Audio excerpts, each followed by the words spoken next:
So, ayan, good day everyone. I am John Bernard P. Veloria. Ang napunta sa akin na topic is about what is charter change. But bago tayo magsimula ay nais ko lamang kayo bigyan muna ng kaunting overview kung ano yung nilalaman ng aking presentation. Ayan, contents of the presentation, story or history of the Philippine Constitution, charter change, and the last one is 3 ways on how the Philippine Constitution can be changed. So, bale, ang una natin pag-uusapan dito is yung story or history ng Philippine Constitution natin. So, ano nga ba yung Philippine Constitution natin?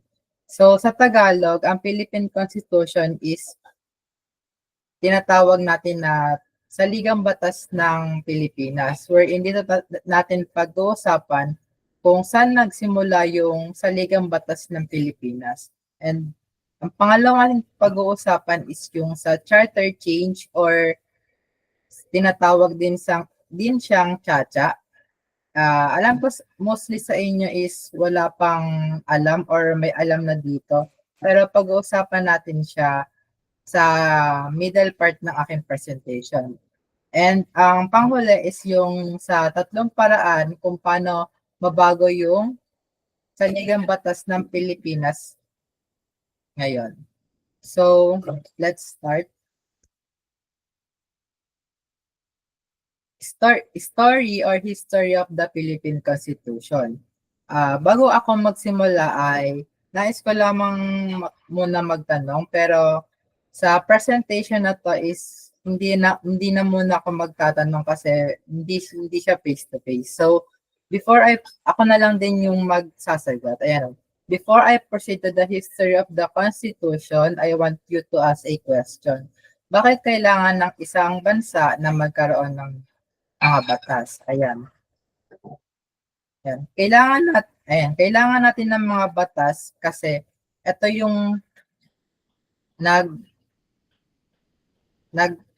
and we are people of a country that needs law because we need law so that we can progress and we don't get in trouble. Di ba nga, kinakailangan natin ng mga batas para maging progresibo ang bansang Pilipinas at hindi tayo magkagulo-gulo. Di ba nga, yung mga lugar na walang batas na sinusunod kasi kung saan-saan lang sila, kung ano-ano lang nila yung ginagawa nilang action na walang batas na silang sinusunod, ang nangyayari is parang may kalayaan sila sa kung ano dapat gawin nila. Wherein dito sa Pilipinas is meron ng batas tayo na sinusunod, which is yung sa next slide. Ayan. The Constitution. Ayan. The Constitution. Here in the Philippines, there is one law that reigns. This is the Constitution, the supreme law of the land.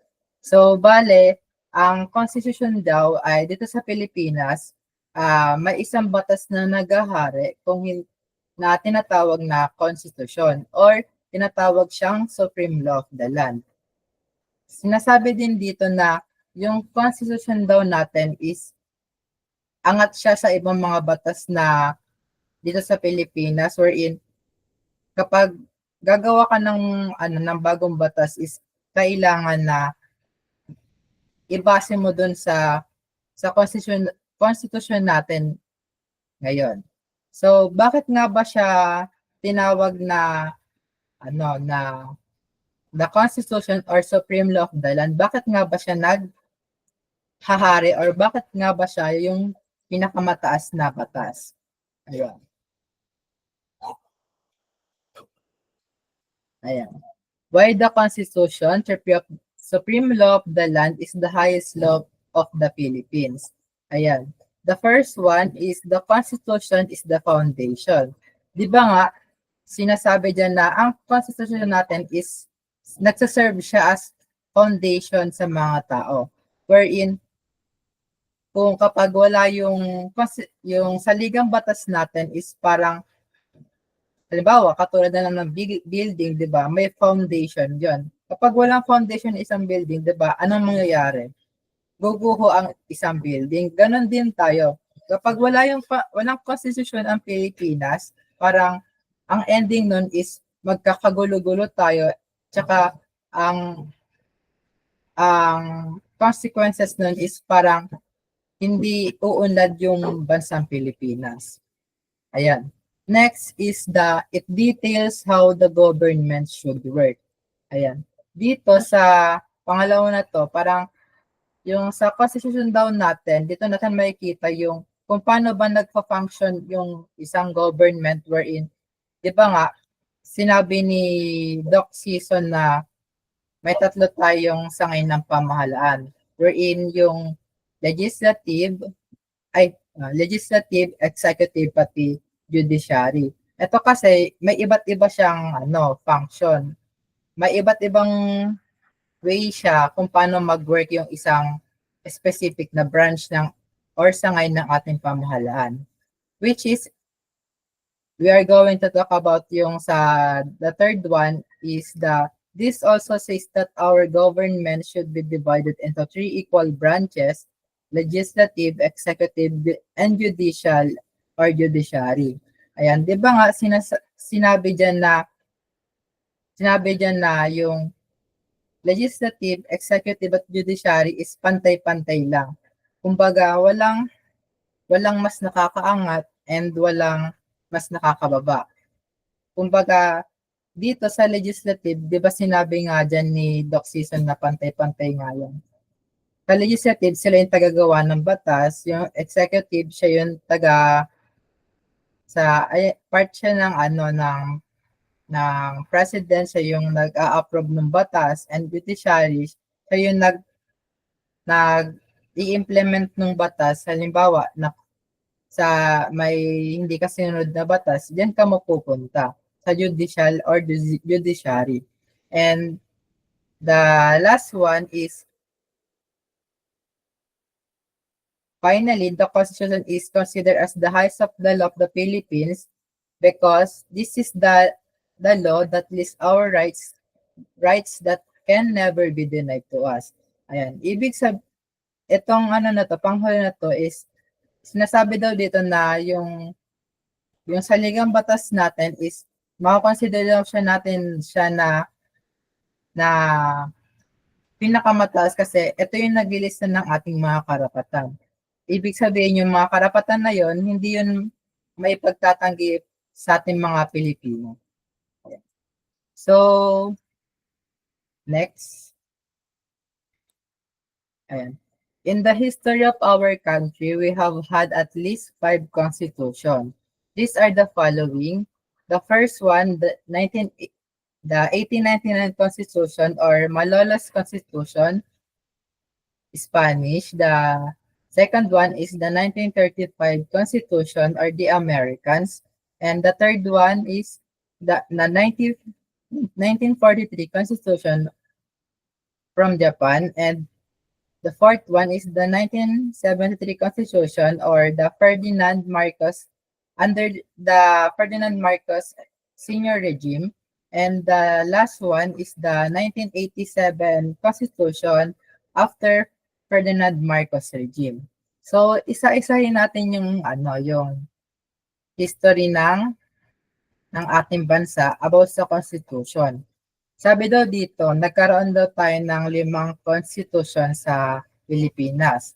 Ang pinakauna dyan na nabanggit is the 1899 Constitution or Malolos Constitution.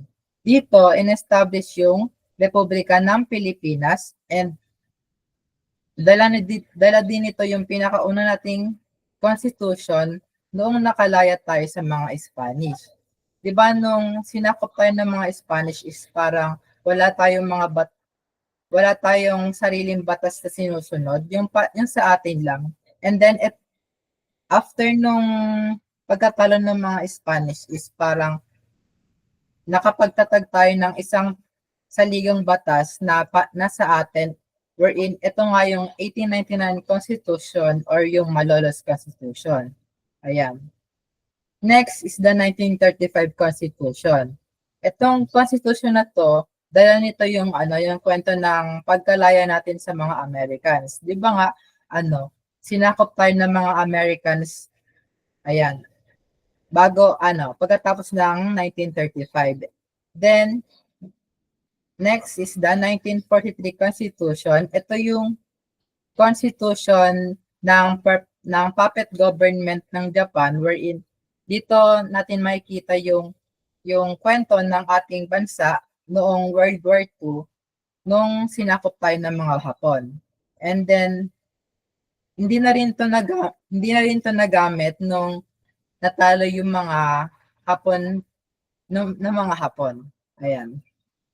And the fourth one is the 1973 Constitution. Dala nito naman yung kwento ng diktatorya ni Ferdinand Marcos. Kaya nga 'di ba nung panahon na to, nung na-revise yung Constitution is parang na-extend yung power ni Marcos dahil because of this maraming mga naabuso ganun. Dahil yun sa 1973 Constitution. 'Di ba? 1943 Constitution, binago nila to 1973 Constitution. Ang nagkaroon ng pagbabago dun sa sa power ni Marcos, wherein parang mas lumawak yung kapangyarihan niya, ganon. And ang panghuli is yung sa 1987 Constitution, wherein ito na yung pinaka-recent na ginagamit natin na saligang batas dito sa Pilipinas. Ito yung yung saligang batas natin na ito bago yung pagkatapos ng pamumuno ni Ferdinand Marcos Sr. Ito naman yung history na to is dala nito yung yung kwento natin nang makalayo tayo sa mapang-abusong sistema ni Ferdinand Marcos. Ayan. So, sabi pa dito, this is so that it does not happen that only one person and only one family holds the entire country. So, na-revise nga yung 1973 Constitution tapos ginawa siyang 1987 Constitution. Sabi dito, para daw hindi lang iisang tao yung may hawak ng bansa natin, kung hindi or iisang pamilya lang yung may hawak ng bansa natin, kundi dapat ibang tao rin. Ayan, dahil dito, 'di ba nga, maraming naabuso sa panahon ni Marcos at namatay. Ayan, yung 1987 Constitution is parang pinalakas yung karapatan natin bilang mga Pilipino. Dahil dito, yung 1987 Constitution, ito na yung ginagamit natin na constitution sa panahon ngayon. Ayan. So, syempre walang perfectong batas. Kabilang na dito yung saligang batas na the 1987 Constitution. Bale, dito napapasok yung yung tinatawag natin na charter change. Ayan. Ayan, charter change or tinatawag natin na CHACHA. Ayan. Yan, magtatanong sana ako nito nung face-to-face, pero sa video na to, ako na lang din yung sasagot. Ayan. Nararapat ba na magkaroon ng pagbabago sa mga batas natin sinusunod? Ayan. Ayan. From my opinion kasi is, sa tingin ko is parang hindi na kailangan ng magkaroon ng pagbabago sa mga batas natin sinusunod. Parang hindi na natin kailangan ng baguhin yung 1987 Constitution kasi yung 1987 Constitution kasi parang mas napapalawak pa nito yung yung kapangyarihan ng isang presidente. Parang hindi na natin kailangan na naulitin pa yung past, wherein sabi nga dito, history repeats itself, 'di ba nga? Ayun, para sa akin lang. Ayan, next. Ayan. Sabi dito, what is charter change? Or also known as CHACHA. Ayan. Also called constitutional reform, Charter change or CHACHA refers to amendments or revisions in the 1987 Constitution by Rappler. Sabi pa dito, ang CHACHA ay pinaikling tawag sa charter change o pagbabago ng ating 1987 Constitution. Sabi naman nito ni Attorney Cheldiakno. Ayan. CHACHA or charter change ay ang kahit anong pagbabago sa ating konstitusyon. Sa makatuwid, ang charter na tinutukoy dito is yung constitution, while yung change naman ay pagbabago sa Pilipino. Kumbaga, kaya kung pagsasamahin natin to, ang charter change ay ang pagbabago sa konstitusyon. Ayan.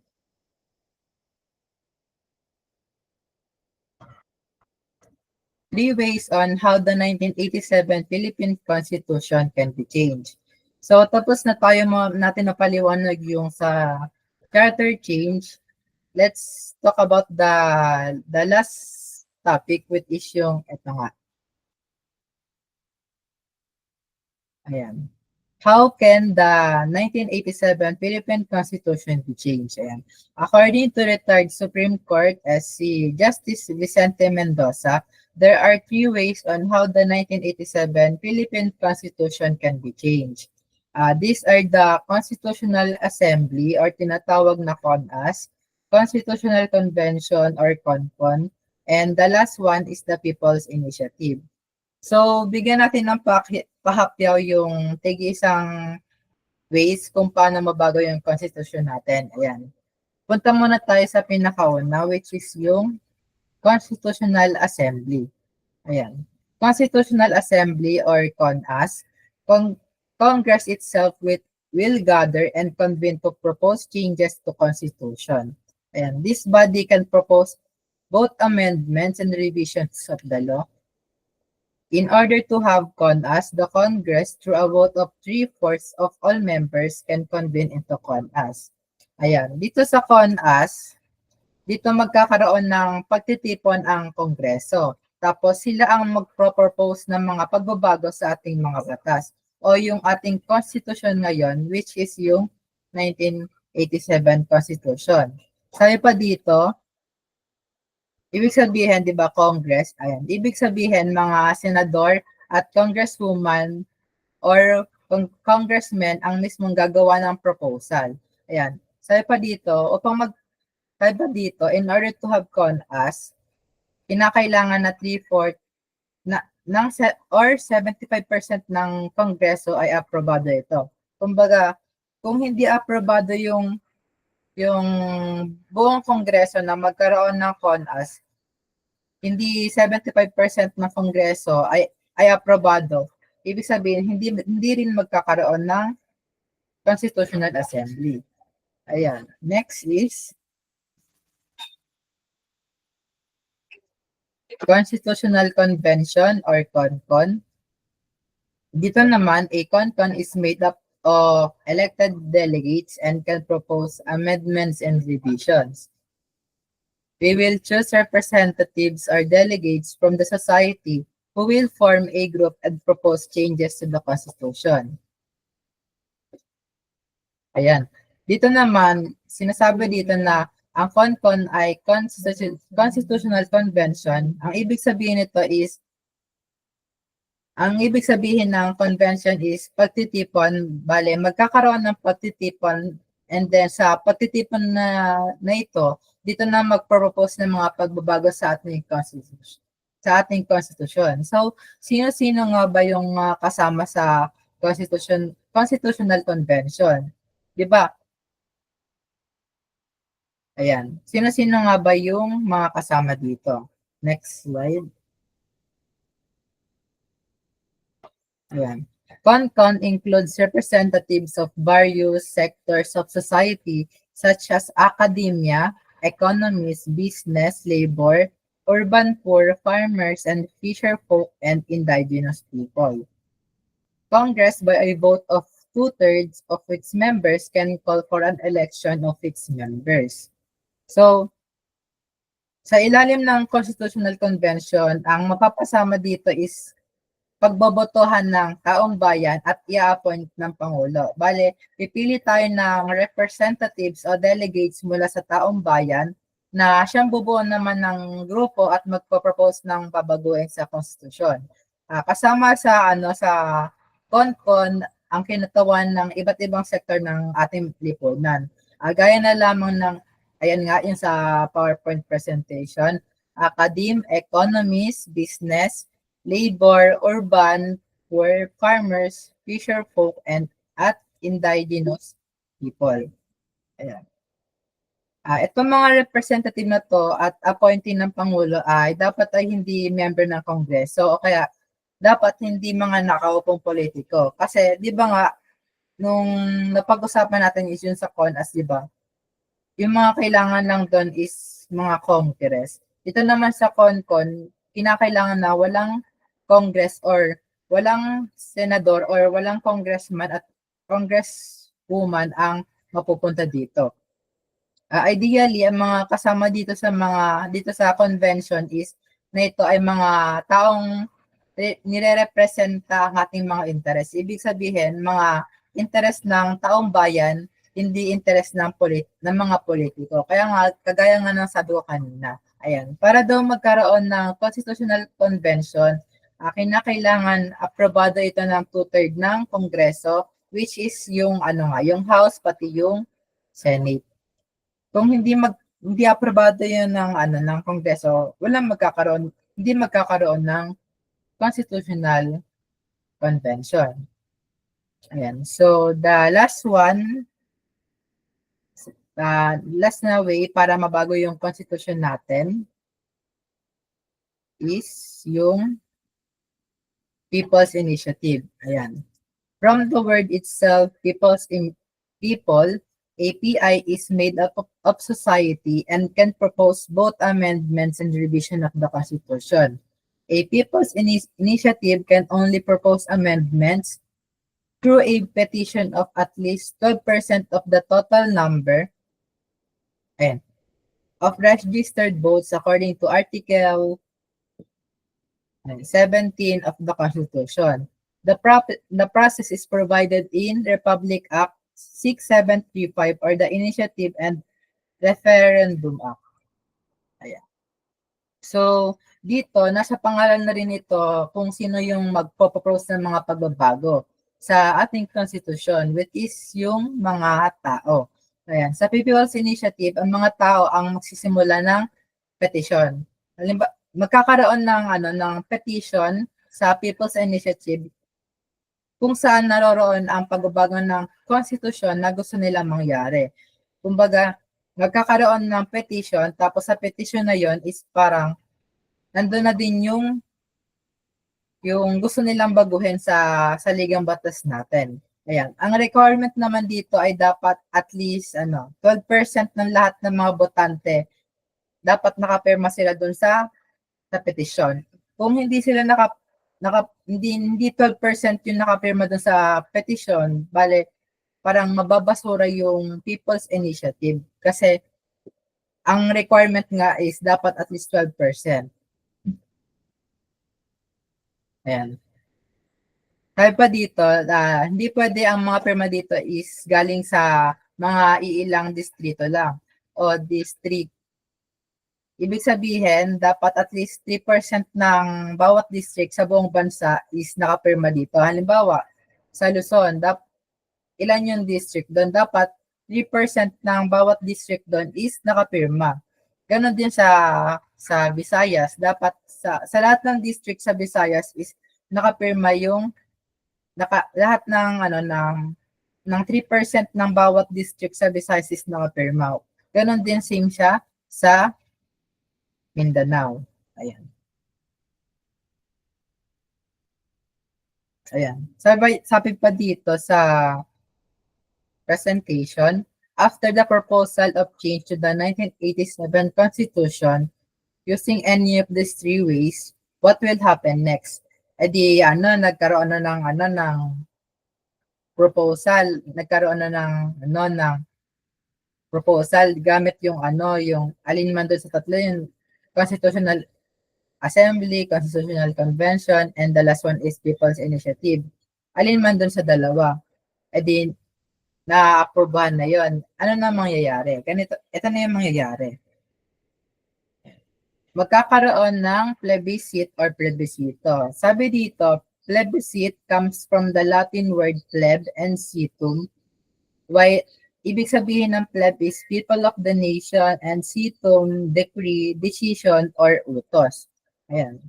Ayan. After magkaroon ng proposal, ibig sabihin, kahit na magkaroon man ng proposal for charter change or pagbabago sa 1987 Constitution, bali hindi agad-agad ito mangyayari kasi kailangan pa rin itong pagbotohan lahat ng mga botante. Ayun nga yung tinatawag natin na plebiscito. Ayan. Ayan. Kinakailangan pa rin ng kung pagsasamahin natin, 'di ba? 'Di ba? Pleb is people of the nation or yung taong bayan, while yung siton naman is nangungulugang utos or yung decision. Pagsasamahin natin to is nangangahulugan nito na kinakailangan ng utos ng taong bayan. Ayan. Kinakailangan ang utos ng bayan para maisakatuparan ang lahat ng pagbabago sa konstitusyon. Dahil dito rin malalaman kung sangayon ba tayo sa mga gusto nilang baguhin sa konstitusyon. Ayan. So, ayan, nagkaroon na ng proposal. Siyempre, hindi naman kailangan na masusunod yung mga proposal nila. Kinakailangan pa rin ng opinion ng taong bayan. Kung hindi sangayon yung taong bayan, bale, hindi rin magkakaroon ng pagbabago sa ating konstitusyon. Dahil dyan, dito na nagtatapos ang aking presentation. Ayan. Thank you for listening. And here are the source that I've gathered. Ayan. Thank you for listening.